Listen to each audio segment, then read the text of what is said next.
Good morning, everyone. Welcome to this Montana Book Festival event, a conversation with Marie Helene Bertino and Lara Ehrlich.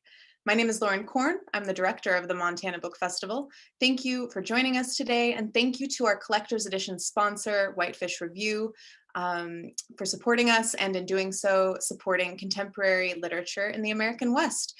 We absolutely could not put on this festival without our sponsors, so thank you again. We're really excited to welcome Marie and Lara today. They're going to be officially introduced to you by writer and podcast Picnic co-host Connor Southard. So I'm gonna throw it over to Connor. Thanks, Connor. Hey, thank you, Lauren. Hey, everyone. Really excited to be introducing our two panelists today. First, we have Marie Helene Bertino, who is the author of the novels Parakeet, which was a New York Times Editor's Choice, and 2 a.m. at the Cat's Pajamas, which was an NPR Best Book of 2014. She also wrote the story collection Safest Houses, which won the Iowa Short Fiction Award. Her work has received the O. Henry Prize and the Pushcart Prize, and in 2017, she was the Frank O'Connor International Short Story Fellow in Cork, Ireland. She teaches in the MFA programs of NYU, the New School, and the Institute of American Indian Arts, and lives in Brooklyn, where she was the associate editor for One Story and Catapult. Her fourth book, the novel Beautyland, is forthcoming from FSG in 2022. And I also want to add, Marie was our valiant visiting professor here during the tumultuous spring semester, so I want to thank her for that as well. And then we have Lara Ehrlich. Lara's work has been published in literary magazines, including Friction, Hunger Mountain, and Story Quarterly, and has been recognized with many awards and fellowships. Most recently, Animal Wife received Red Hen Press's Fiction Award, judged by New York Times bestselling author Anne Hood, who called the collection sensual and intelligent with gorgeous prose. Animal Wife, which launched on Tuesday, has been praised as remarkable by LitHub, who said the collection is a standout in a season full of amazing new releases. Lara lives in Connecticut with her husband and four-year-old daughter. Welcome.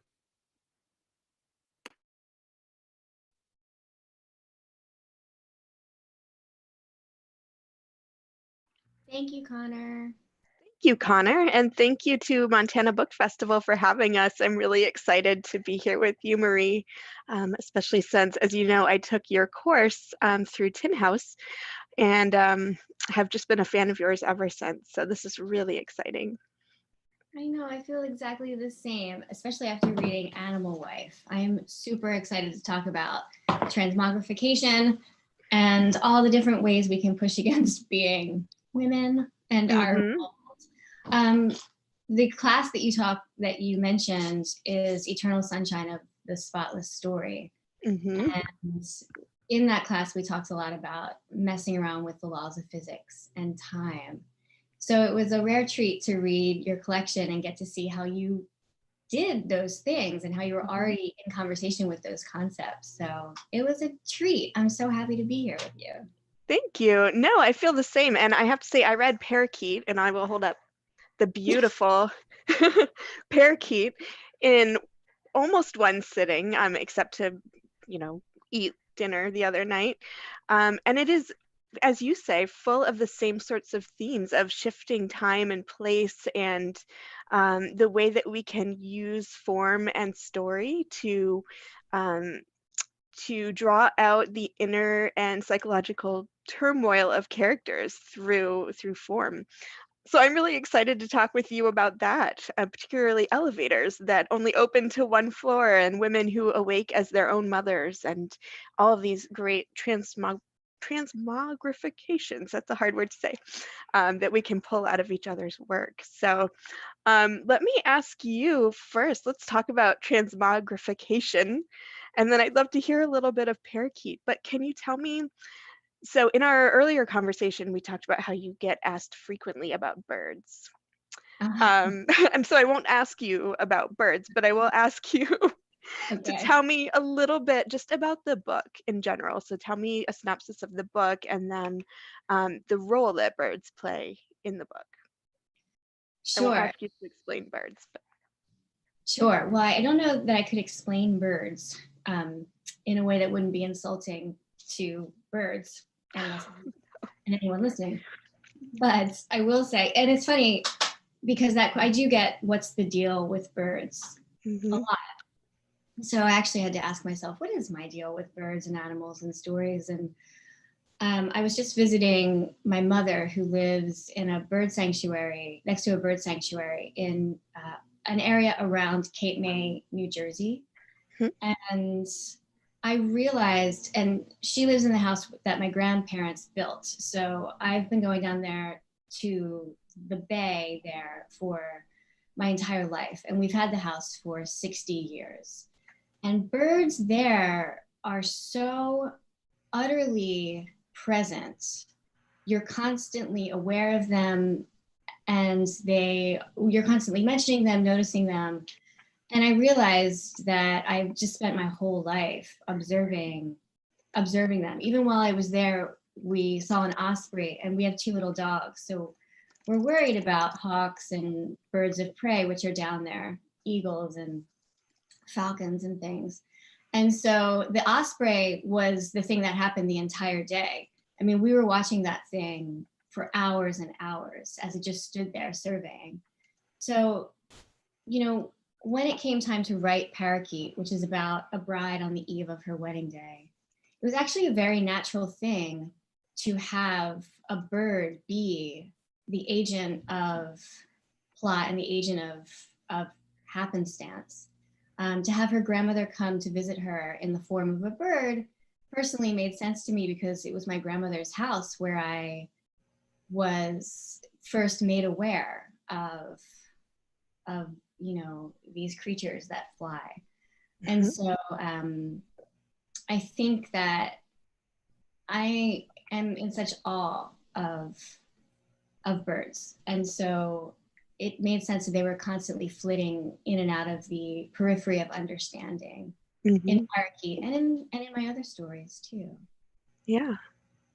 So I love that description. No, and the way that you just expressed that too, flitting through I can't even replicate that sentence. It was beautiful. Well, it's an event, seeing an animal for me and people I know is an event. And so when I was reading your story, Vanishing Point, where the woman lives as a deer. Yeah. And I was thinking of that, how it's such an event when you see a deer, you always stop, or you see a bigger creature. It stops a story. It's narratively interesting. It's so useful. And then to have a woman living as a creature in the woods, it's just, there's so many layers of metaphorical impulse and insight. Is that what you were thinking? What were you thinking? No, that's a great way to put it. Absolutely. So I came up with this story from the seed of another story. There's actually a man who they call the Goat Man, who lived as a goat for maybe just a few days. He's a scientist, and he created this sort of costume to go and live among mountain goats. And that sort of intrigued me, and spun out the idea of a story of a woman who might cloak herself in the skin of an animal to go and live a life that's different than the one that she currently exists within and feels constrained by. So this was this woman's attempt at freedom, was to create an exosuit of a deer, a sort of mechanical deer suit. But what she chooses to do with it is to go and live in the woods behind her childhood home. So in some ways, she can't resist the pull of her humanity and her family and all of the baggage that she was hoping to leave behind. So yeah, I'm totally with you. When we think about animals and the way that they can serve as metaphors or symbols for parts of ourselves that we can't express through our human limitations. And I saw that in parakeet as well. There are not just parakeets, but other birds throughout this book that the bride encounters in just this 1 week that she's living on Long Island, as we know to say from the book. She's very specific about being on Long Island in preparing for her wedding.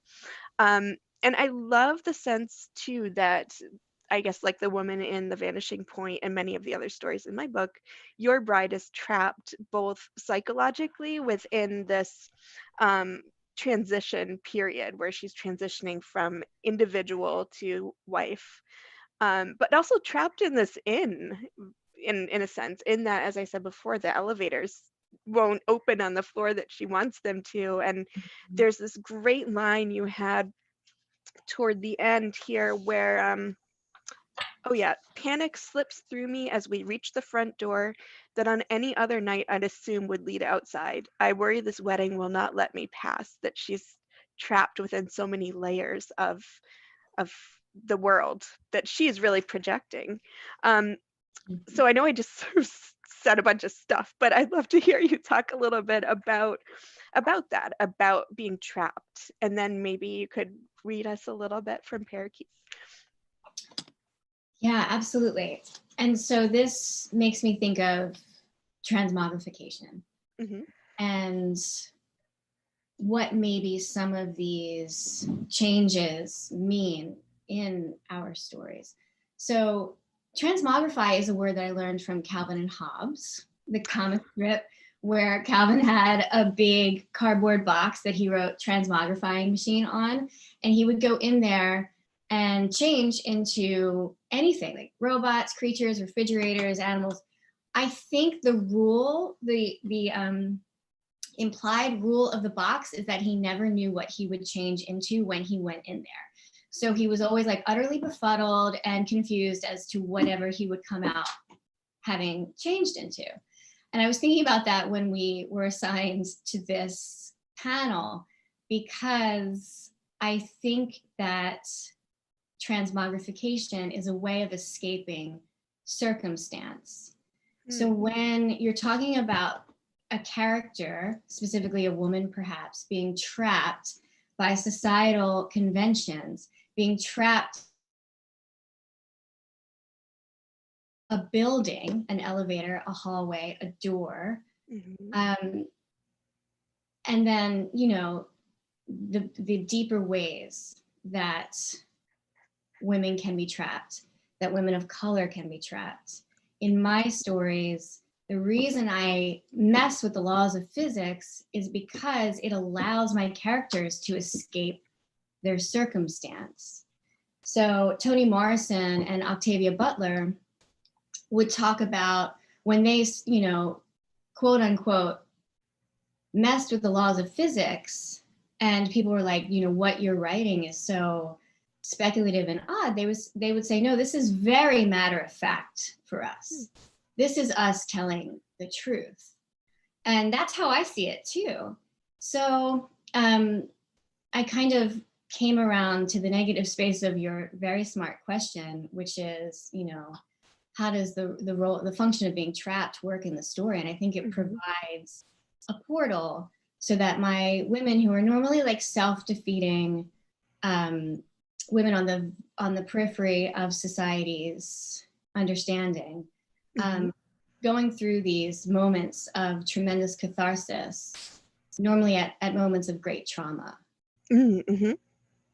Yeah, I'm interested in that, and in the fact, in the moment of trauma as well, that your character certainly suffers a moment of trauma that I won't spoil for the reader, but a moment of trauma that haunts her and her family, and this transition that she's hoping to make into what she perceives as being possibly normalcy, that marriage to this very normal, kind man might give her some sort of balance or normalcy that she's lacking, and that this state that she's in within this week at the inn might have been caused by or impacted by this trauma that she suffered.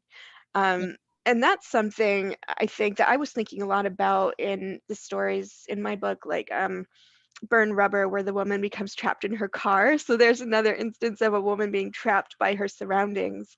But this woman didn't suffer a trauma or any particular moment that led her to this place. So I'm just interested in the different reasons that women can find themselves at a breaking point. And sometimes it's a trauma, and sometimes it might just be a compiling of little things and little moments that suddenly there's a final straw, and it might be something you don't even notice, but it's just a tiny everyday moment.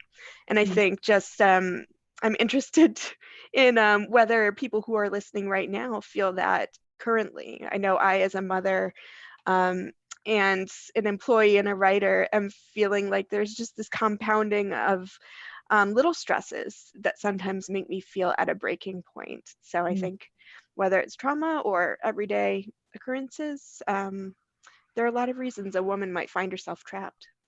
So then can I ask, Lara, is the act of writing also a way of transmogrifying for you? Like, is the actual act of writing it down, would you consider that a way to change your own circumstance? When you're in those tiny mundane moments of feeling trapped that we all encounter every single day. Does the act of writing offer catharsis at all, an elevator of sorts? Ooh, an elevator, I love that. Yes, I think so. Right? I mean, as writers, we can write our own worlds that could either be miles away from the worlds that we live within, or maybe just a slightly off-kilter version of the one that we are actually do exist in. So I think what I should probably be writing is sort of really big fantasy to get out of my own head, like with dragons and magicians. And I wish that I could write that way, because that would be really fun and challenging, of course, but very different from writing about middle-aged women sort of traumatized by mundane things like laundry. But there's value in that too, I guess. And oh, I think the difference is negligible between laundry and a dragon. Absolutely. I see them as absolutely holding hands. In fact, I'm reading Ursula K. Le Guin now, and it's all the same. I don't know. I think it's all the same cloth in so many.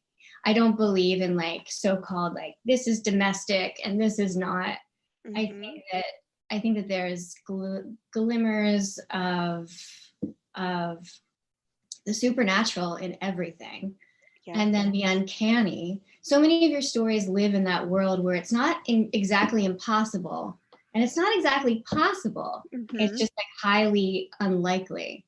And so there's that really, that creamy nougat middle sense of the uncanny in your stories. And were you aware of that as you were writing them, or was it something you went back and kind of fine-tuned? For the most part, I was aware of it, and it was very intentional. There were a few stories that were a little too realistic that I had to go back and push a little bit to find the weirdness in them. And I'll be interested if you've done the same, so I'll ask you that too. But yeah, I think really for the most part, most of the stories started with that kernel of unreality and a strangeness, and then I pushed it to see where it could go.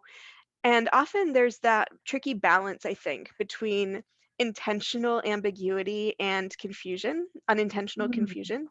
So that's something I've been working very consciously on, to make sure that the unreality comes across as being intentional, as opposed to something that I accidentally landed on in a story, so that a reader doesn't feel like they're missing something. They feel like something instead has been withheld from them.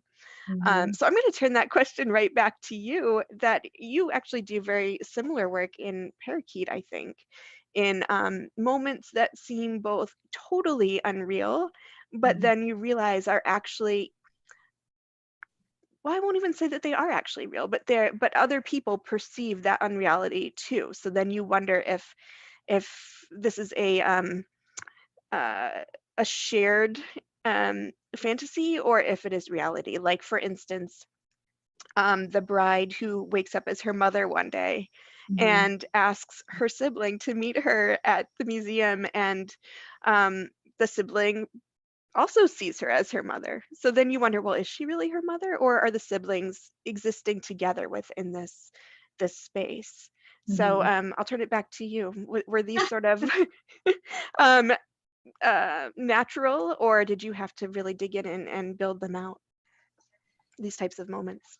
Well, I will say that my last book, which was a novel, 2 a.m. at the Cat's Pajamas, I was very aware. So we have this term called magic realism, and that implies a ratio. So like how much of your story is magic, how much of your story is realism. Cat's Pajamas was mostly realism. And I confess, I didn't want to write a book like that again. I wanted to give myself permission to venture as far into the magic part of that as I possibly could, while making sure kind of the strings of the balloon were tethered to the realistic ground. So Parakeet was very much, I knew that I wanted to have the world be like 75% unreal. Because to be honest, it's just more fun. It suits what I have to say. More. It's about human experience. Cat's Pajamas was almost like, where I put what I know about a lot of different kinds of human beings. And I think that you have to study humans and the world for a very long time to be able to orient your reader to the realism in your story, and whilst also skewing things enough and the right things so that they know there's something peculiar about this, but it's done with enough confidence and enough, hopefully, alacrity that I know that this is leading to something and it's not a mistake. Like you said, to make sure it doesn't seem accidental, it has to seem like you're in the hands of someone who knows what they're doing. How you go about doing that, I might never know. Right? I know. Long time. Yes. Yeah, I think confidence, as you said, has something to do with it. Just having grappled with this for so long that you think, okay, well, I'm as expert as I'm ever going to be at this type of work. So hopefully people will trust me when they read the stories. But I see a question. Oh, sorry, go ahead. Oh, there are questions. Okay. I mean, I trust you implicitly. One of the things I noticed, because I'm all about like nitty gritty practical ways. One of the things I noticed in your stories is one of the things I noticed in the best speculative stories, which is that they almost like dispense with their supernatural elements in the first line or very quickly. And that's almost to say to your reader, I know what I'm doing. This is not the world you know. Come along with me. And it's like, take your hand. So the first lines, the first paragraphs of all of your stories definitely engender that sense of, look, this is not what you know. This is my world. I know where I'm going. Let's go. And so I love, that's one, nitty gritty way of doing it. Like established early on, this is not your grandmother's realism. No, that's great. Yeah. And I think hand in hand with that is dispensing with explanation. So you can just let the strange things happen, and we don't need to know how the bride awakens as her mother. It just happens. And then we have to take that for granted and move through this world now with her in her mother's body. In the same way that you say, maybe this woman in my story moves through the world in this deer suit, and you don't have to know what it looks like or the exact ways in which it works. You just give just enough detail that the reader can follow with you without needing too much explanation. Yep.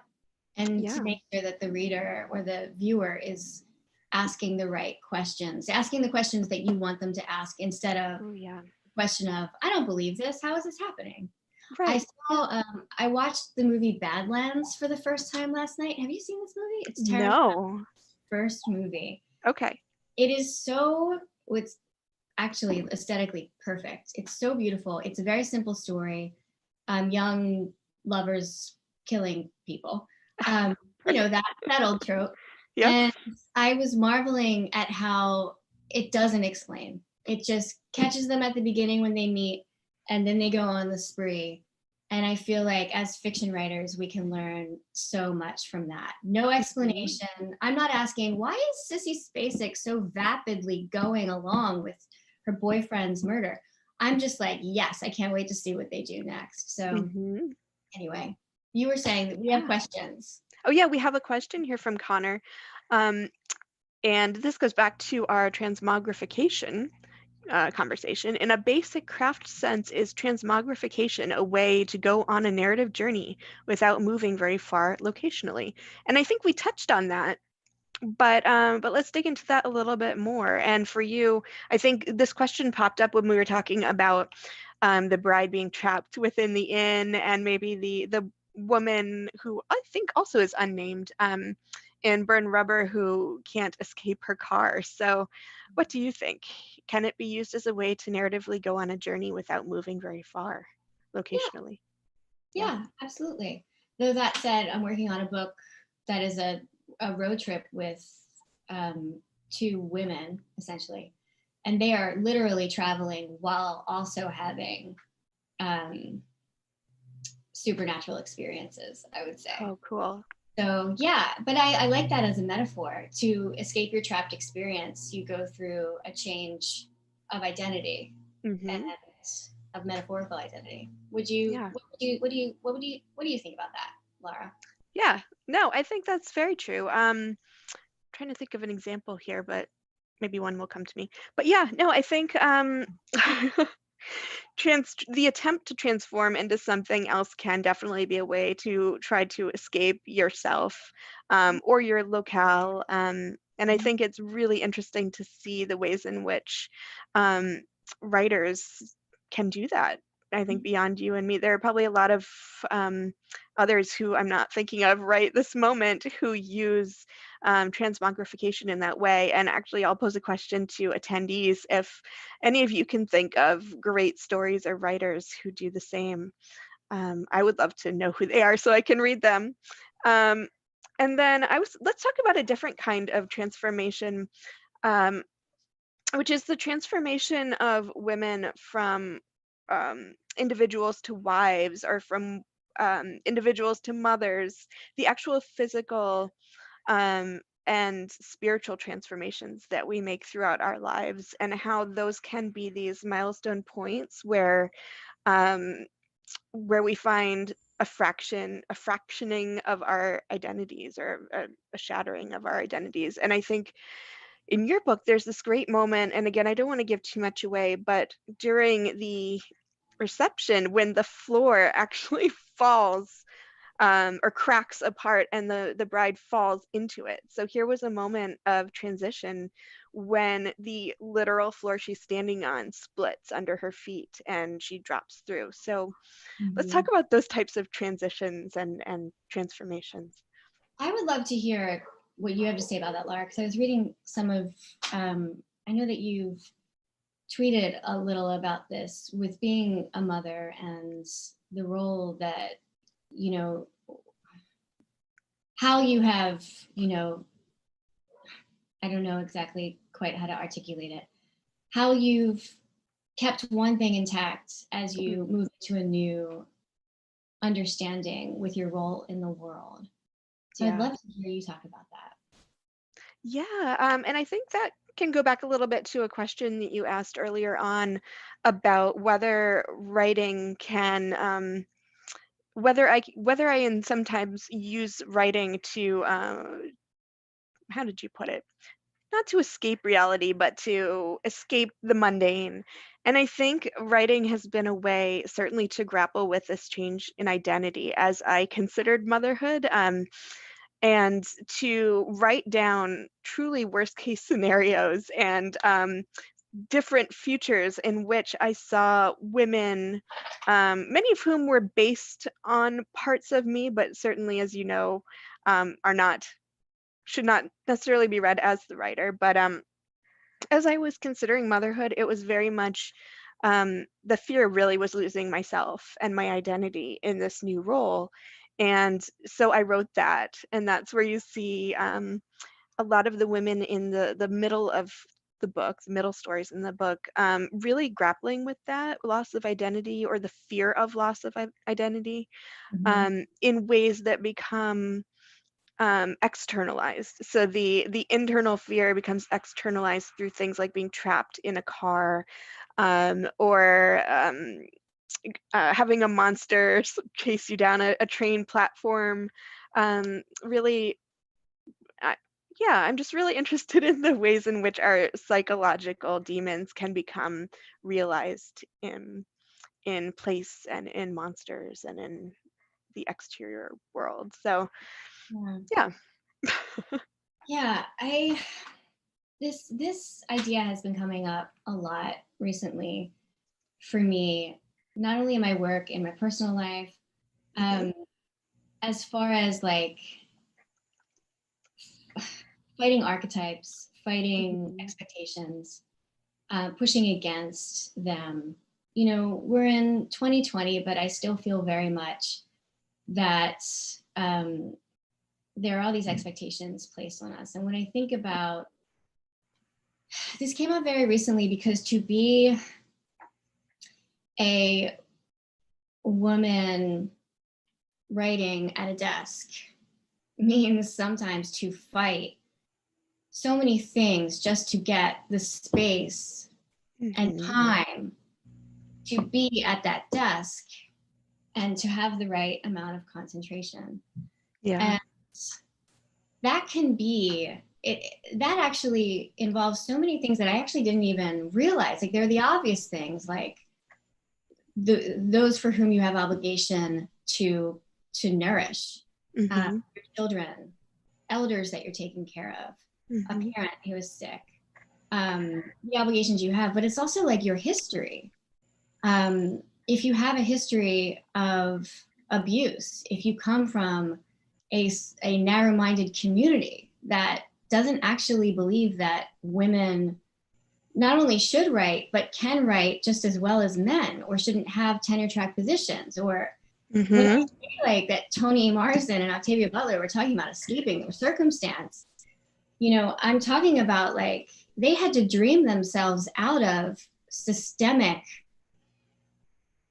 violence. And so sometimes I realized recently that all of the different factors I have to fight to get to my desk have made me a little bit tired.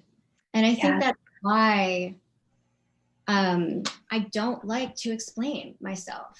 And I don't like to explain in stories. I feel like I've explained myself a lot to people who just will never understand. And that's fine. Like, that's their journey and that's cool. I don't believe in the archetypes or the so-called radical archetypes that have sprung up to combat those archetypes. I believe that the more into the true self you go, the less like everyone else you look. And that's what I'm ultimately trying to do, to get farther into the true self and to render it on the page. That comes out looking very odd many times. Yeah. As perceived by other people, not me. And not you who's doing the same thing. But it is a complicated thing. I used to think it was very simple, but it's a little more complicated than I realized. No, it's so complicated. And that struggle just to get to the desk is so real. No matter what your responsibilities are, whether you're a mother or an employee or whatever they are, just making that space to sit down and be with yourself and devote yourself to something that others might perceive as being selfish, because it's your time and your attention is devoted toward creating something that for a while only you know about until the book is published and other people have opinions about it. But yeah, and it's tricky, I think. I find myself both tired and also very angry a lot of the time, in part because particularly now, we as women are told that we can have it all. We can be mothers, we can be doctors, we can be writers or follow our passions. And there just isn't time to do all of those things because society hasn't created the structures for us to be able to do them all. Yes, we can work outside the home, but daycare is so prohibitively expensive that that is not true for many women. So to say now we can do it all is such a misleading trope, and it makes us then feel guilty if we aren't managing to do it all because there's this expectation that we should be able to. So I find myself writing that anger into a lot of these stories, and I think in a good way, I felt anger in your book as well, that the characters pushing against certainly different expectations, but some of them have crossover with animal life. But yeah, this anger, particularly toward the end of the book when she finally does, and I'm not going to ruin it for anybody, but she finally does kind of push back in a very strong way, or what I perceived as being a strong way. So tell me a bit about anger and how also as women, we are not supposed to be angry. We're supposed to be friendly, and people tell you to smile on the street if you're not smiling. So what is it like to write angry? That's such an interesting question, because I have not considered that in regard to my work before, because my characters tend to be funny. They are funny, yeah. That's where the anger goes. Yeah, I feel like, that. I feel like my friend Becky Dinerstein was saying, I love how mean your book is in the best way, because the characters are a little mean. And I think that's what she meant. And I loved that. I was like, yeah, she is a little mean. If by mean you mean she's really honest and she's not going to pretend she wants something that she doesn't. I do think so I guess I think where it manifests on the page the most would be in the humor, because I don't think you can be truly funny without being a little bit mean, have a little bit of a dark side. I live on the East Coast, and I have been blessed to grow up with, and I'm normally surrounded by very, very, very, very, very funny people. And I'm not going to say that I myself am funny. I try with varying results, but I am a good listener to the sound that humor has made in my life. Like growing up, I have brothers who are very funny, and my mother has an outstanding laugh that you want to hear all the time. So we were forever trying to make her laugh. And but there was always, humor was a way of, humor was like the way to be acceptably angry, I think. I think that's how it comes out in the book. Does that make sense? I can see that. Totally, it does. Yeah, and the bride is very funny, often unintentionally. It's just her genuineness and her bluntness that comes across with such humor, and it's not sort of funny, haha, like stand-up comedian funny. It comes from that deep place of self, like distrust in herself, I think. And and it's really beautifully done. I think humor is really hard to write well, and it came across as humor, I think, which also I think that's hard to come across to write too, like humor that actually reads as funny to at least the majority of readers, because everyone's humor is so different. But it's interesting because reading your book, I wasn't struck by its anger. But I think that it's because I have a different idea of what that is. Like a woman being honest, it doesn't read as angry to me, Like I just think it's like you're being told the truth more directly than you're used to, maybe, by someone who you've expected to stay quiet, who you've expected to be able to wrap up in a cocoon of confusion so that she doesn't know what she's going through. But in your stories, like, even if they don't quite know exactly what they're going through in the moment that you're showing them to us, they still have like that declarative sense I think is just, I don't know, maybe I see it more as powerful. Do you feel like your characters are angry? That's interesting. Yeah, I think powerful is a great word, or ferocity maybe, or wildness. Yeah, I do think maybe not all of them, but certainly some of them are angry, but not in a violent sense. Not in the sense that they want to go out and harm people. I think the anger is more, or it was meant to be more simmering, sort of a long simmering sense that somehow things have not turned out the way that they wanted or expected or believed that they were owed. And so then what happens and where do you put that feeling? And I think often if it's destructive, maybe it's sort of anger or maybe anger. But then if it becomes empowering, then maybe it's powerful. And I don't know if there's crossover between the two. Maybe that's a blurry line between power and destructive power, empowerment and destructive power. But the woman again in Burn Rubber has this urge to drive into a brick wall. So that to me is an angry feeling, a feeling of like, oh, I just need to, I need this feeling to change. I need something to happen. And of course she doesn't, but yeah, that's sort of an anger or a simmering rage with the way the world is versus your expectations of what the world should be. Yeah. Do we have time to, I don't know if there are other questions, but do we have time to talk about the form of the short story for a moment? Because we it is do. My one true love. Yeah, we have 20 minutes here, so we definitely have time. So the shape of the short story and the particular sound it makes is one that goes very deep for me. I was an editor of short stories for one story, and my first collection, Safest Houses, was still like one of the most magical events of my life. Just putting together those stories and writing them, and the short story gets a bad rep here and there. Oh yeah. And so one of the questions that I was asked once that I'd love to ask you is, do you think that there is something that the short story form can do that perhaps the longer form, a novel, makes it harder to do?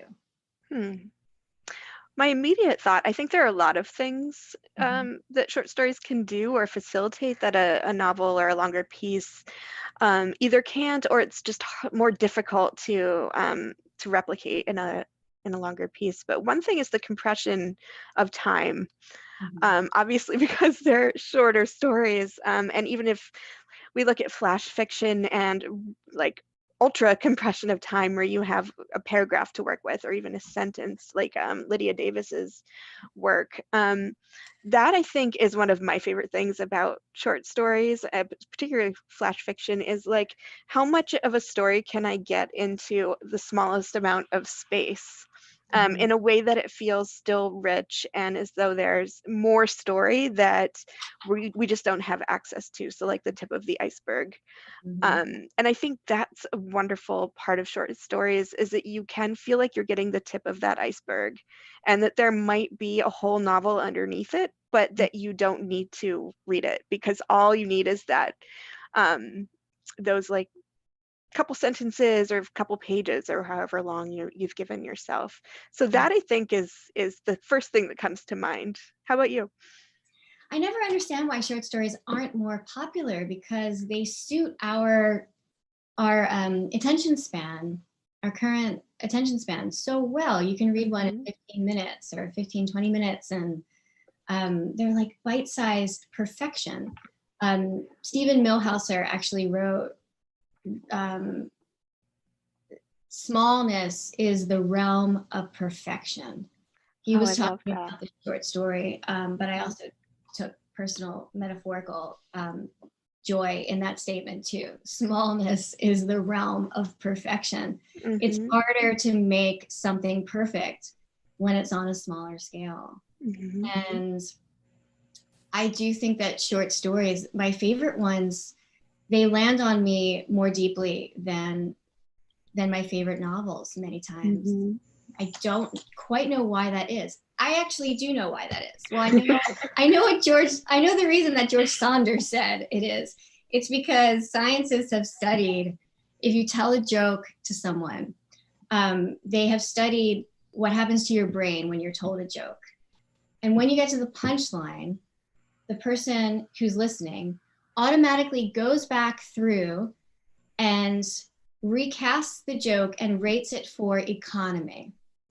Oh. So they value, so without even realizing it, you go back through what you've just been told and you check it to see how economically it has been told to you. Hmm. And I think that when you're able to do a magic trick in this on a tinier canvas, there's something that the punch lands a little harder sometimes. In my favorite short stories, Amy Bender, Amy Hempel, good Lord. Some of her stories are in my DNA. I mean, they are so muscle deep. Edward P. Jones, who I think is like the best living short story writer. The Girl Who Loved Pigeons, his short story, that's the first in his first collection. I mean, just these things become just part of my understanding of what you can do. So yeah. Yeah, no, I think that's wonderful. The joke with the punchline. I love that. Trust George Saunders to put that so eloquently too. I know.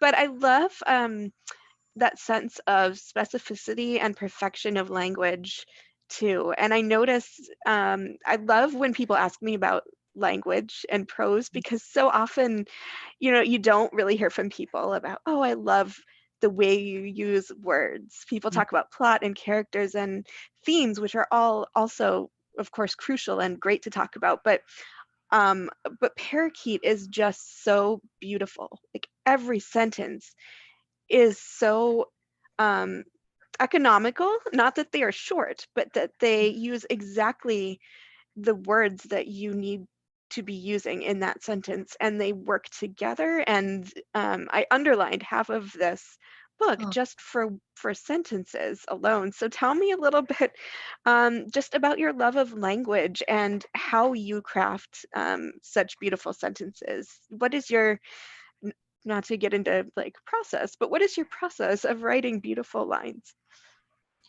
Well, I learn a lot from poets. Mm-hmm. And I was a failed poet. And I grew up wanting to be a professional poet, not really understanding what that was. So I think when I made the transformation to fiction writing when I was 25, that's what I took with me from all my failures at poetry. Absolute merciless devotion to the line. Yeah. And Parakeet actually has some of my most wild experimentations, I think, with poetry on the line. Yeah. And I'm very lucky. I mean, Jenna Johnson, my editor at FSG, I'm very lucky she let me get away with a lot of this stuff. There are I think 3 very long sentences, like pages long sentences, with parenthetical expressions inside parenthetical expressions. Yep. And I was like, this is never getting published, because I just allowed myself to do what I wanted on the line for the first time in certain ways. Oh yeah, and I know exactly which sections you're talking about. I'm looking for it because I dog-eared probably all of those sections just with big stars and well, anyway. You're so nice, Laura. Oh no, I mean, they were just perfect. And the way it reminded me of the last chapter in Ulysses, when Molly Bloom has this whole internal monologue, and it is just so beautiful and heartbreaking. Just this woman's all of her emotions and thoughts are running together into this stream of consciousness that is just so beautiful. Every word is perfect. And that's what those pages reminded me of. The bride's, just the external life that she's living and her internal turmoil are all coming together into this kind of poetry. on the Thank you. page. So it was really, really gorgeous. I'm glad you got away with that. Thank you. And to be even mentioned and compared to Joyce is actually a really high honor. Thank you. I really, really appreciate that. When I was reading, I think that it takes one to know one. It doesn't surprise me that you two consider the line, because I was reading Animal Wife and I put my pencil down because I didn't have to. Not that I would go through and correct anything, but just as a teacher and an editor, Sure. like I'm so used to like even mentally making a little, oh, I would have gotten rid of, and there was just nothing. The observational level of Animal Wife is inspiring, actually, the way you observe animals, because it's really hard. Yeah. This section on, if you don't mind, on page 100, when Diana is with her father, the observation of a deer that we think we've seen a million times, Diana studied the fawn through her father's binoculars, his flanks rippling as he shivered off flies. That's the kind of verb I try to teach my students how to know and use. The white flash of his tail, the way his legs tucked up as he leapt the stone wall like an ocean wave. That's like the right kind of simile. She watched him from her bedroom window. Like I can go through this and use this to show, for instance, my students, this is how you make a verb sing. This is how you observe something seemingly mundane by using language that is unexpected and precise. So important.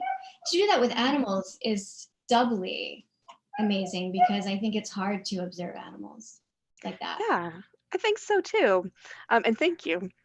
But animals, I mean, obviously we see them all the time, and so I think it's because they are just part of the fabric of our lives. We don't really think about how they move and how they experience the world.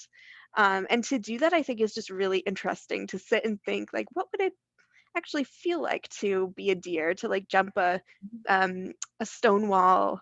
And I see that too in your work with the birds, and this amazing first chapter where the grandmother appears as a bird, and just watching her move through this hotel room. And she clings. I should read like a couple lines of yours too, because I remember this. No, I want to. If I can find the line I'm thinking of, I've already she read clings. Well, she clings to like the edge of the painting in the hotel room to watch the bellboy come in with whatever he's come in with, and it's just this great moment where, because we know that the character, the bride, perceives this as her grandmother. It's such an ungrandmotherly thing to do, to like land on the corner of a painting and cling to it with her feet. But it makes perfect sense for a bird. So I love how you use like the bird-like motions to or how the bird-like motions are at odds with the person who the bride projects the bird to be, if that makes sense. So yeah. Like what part of the character? So I'm working with a student who has a talking squirrel. And so we're working on like what part of this squirrel is squirrel and what part of this squirrel is human. Yeah. And so how are you going to have the two sides? How are you going to represent them, and how are you going to have them fight each other? And I want to briefly go back to something you said, Laura, which was we see animals all the time. Yeah. I think we think we see animals all the time, but it's like part of this whole gig as writers is to notice what we're noticing, and notice it in like new, unusual, specific, exact, and unexpected ways. So like it's one thing to see, so like people who live in the woods and see animals all the time might be surprised at how those animals are described on the page, just as like me living in a city who thinks she knows like a city or whatever. I'm constantly newly surprised at the way that people can describe them. And I think that noticing what we're noticing is the whole trick to it, and it can be the hardest and easiest thing.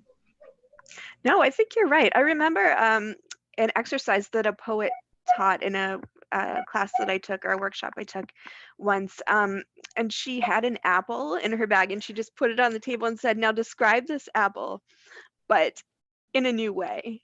And it's like, how do you, because the ways you think of to describe an apple are that it's red and that it's like kind of round or whatever, but it was very hard to sit and describe an apple in a new way. And I think that's what we're talking about here too, but just, you know, the animal. But, and isn't that kind of what poets do also, right? They're always describing an apple in a new way.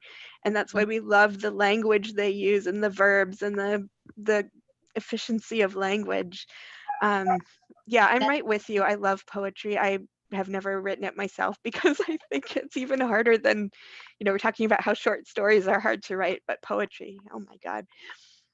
That's what my favorite poets do, for sure. They teach me new ways of seeing what I've seen a million times, for sure. Absolutely. I don't know if there are more questions that we should get to if we have time. Let's take a pause for a second and ask. I don't see any that have popped up yet, but Okay, but we can ask attendees if you have questions. Now's the time. We have 4 minutes left. Pop them in. Yeah. So yeah, speaking of poetry, I've been reading. Ross Gay has a new, it's actually a book-length poem called Be Holding. And it's about, he's from Philadelphia, as I am, and it's about Dr. J, who was a Sixers basketball player. And it's about a famous move he made in the 1980s NBA finals. And so the whole book is this one moment, this one move that he made on the basketball court. This wow. But it's suspended in time. So he's like talking about everything else, his father, race, throughout this collapsed moment. Wow. It's fascinating. So yeah, I think like if fiction writers who are smart borrow as much as they can from the poets. Absolutely. And tell me again, because I am going to read this, what that one was called. Who was the author? Be Holding. And Holding. It just came out. Yeah, Okay. Be Holding. Ross Gay. Ross Gay, I am going to read that immediately. It makes me think of a short story. I'm sure you'll know which one it is, but I've forgotten what I'm terrible with names, so who the author or what the title was, but it was a man in line who gets shot through the head. Oh, it's Tobias Wolff's Yes. Bullet in the Brain. Bullet in the Brain. Well, there you go. And it's all this one short story about this one instant where he is shot and the bullet travels through his brain, and it's his sort of dying moment. So that's what makes me think of too, that's so interesting. Encapsulation of one moment in a longer space, which is the opposite kind of what we were saying about condensing a whole story in a small space. But how can you write about one moment in a large space? And we actually do have a question here. This can be our last question because we have about 2 minutes left. And I will pose it to you, Marie. Have you been able to write much in the time of COVID, quote unquote? Do you have advice for writers who might be stuck when it comes to their creative work right now? That's a very short answer. No. I have not been able to write very much in the time of COVID. That will hopefully be changing almost momentarily as I move into a new space. And what is my advice? My advice, well, you know, it's always going to be hard to write for whatever reason. We won't always be in a pandemic. Hopefully we will be in a pandemic for a long time. There are always going to be factors that make writing difficult and things you have to fight to get to your desk, to extend that metaphor. Yes. All I can do is say, cultivate the ability to know when to go easy on yourself and know when to go a little harder on yourself, because you do not have to write every day. Understand that everything, if you're doing it correctly, is writing, so that being the human you need to be to your partner, to your child, to your mother, is also writing. And in those moments, we're gathering so much more than we realize. so that when we are able to return to the desk, we've learned so much more out of proportion with the time that has passed. We're always registering, we're always gathering, we're always hopefully noticing on that molecular level that writers have to know how to do. And so go easy on yourself. It's okay. We're all in the same boat. Unfortunately, not many of us have a paddle right now. So, keep the faith, keep it up. Do whatever you can to get through to the next moment, which will be different. No, I think that's such great advice. It's something we all, everyone, but especially women, going back to our conversation about women, need to hear that you don't have to be a superwoman all the time. And the only other thing I would add is, and I love the idea that we're always writing. I think that's so true. And that writing doesn't have to be sitting at your desk with a pen or your notebook. And something that's really helped me, I also have been having a lot of trouble writing during pandemic time, is to dictate to myself. I mean, we all carry our phones around with us all the time.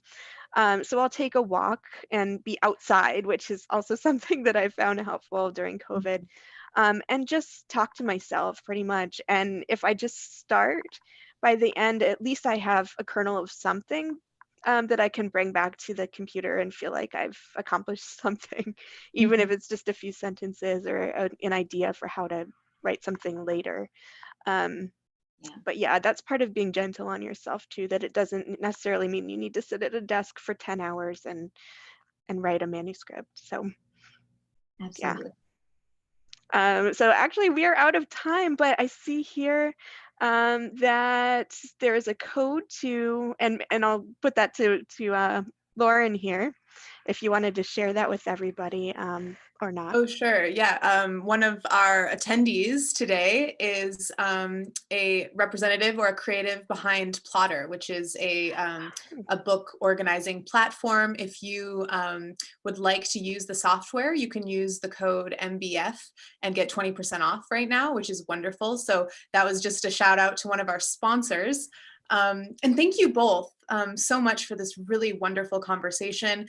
I hope that if the attendees who are here now weren't fans of your work before this conversation, they sure as hell are now. Thank you so much for joining us. Thank you, audience, for joining us. I want to shout out the Whitefish Review, who is our collector's edition sponsor again. Thank you so much for your sponsorship of this year's virtual events. And then also attendees, to those of you watching, you can buy Parakeet and Animal Wife, as well as books by other festival authors on Fact and Fiction's website at factandfictionbooks.com. You can purchase Montana Book Festival merchandise at montanabookfestival.com. And there, I strongly urge you to donate so that we can continue virtual programming like this one into the fall with our MBF Plus events. Thank you so much for being here. Lara, Marie, thank you so much for this conversation. And thank you, Connor, out there somewhere, for introducing them as well. Thank you all so much. This was wonderful. Thank you. Great. Have a great day. Happy Saturday.